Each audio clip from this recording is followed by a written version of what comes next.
Wangu kweli wa maneno ni kwamba hali si hali, hiyo ni kazi yangu, msijali. Hali si hali, lakini leo nataka kuambia kitu ingine ya ukweli. Unajua mimi si wadanganyangi. Wamechunguza wakapata, nimechunguza nikapata tunataka kufungua mwaka mpya wa 2026. Lakini mimi nimeangalia maneno nikachunguza nikapata Rais President Ruto ameban 2026 imebaniwa, imepostpondiwa mpaka 2027.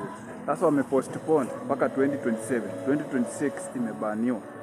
Na Ruto ndio ameban, ni mjanja kwa sababu ameona hii 2026 haitampeleka vizuri. Akaona abani hiyo mwaka mpaka 2027. Sasa watu wangu, hakuna mwaka mpya tena, tusubiri mpaka 2027 juu imebaniwa, imepostpondiwa.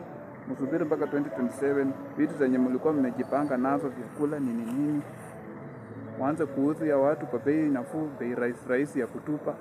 Mmoja wapo ni mimi. Kama uko na nguo ya juu sana, luku kali, hizo zina trend saa hii, sio 3D.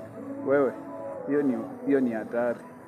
Zingine zina trend, muuzie kwa shilingi 150, hapo itakuwa sawa. Lakini 2026 my friend, hiyo imebaniwa, imepostponediwa mpaka 2027.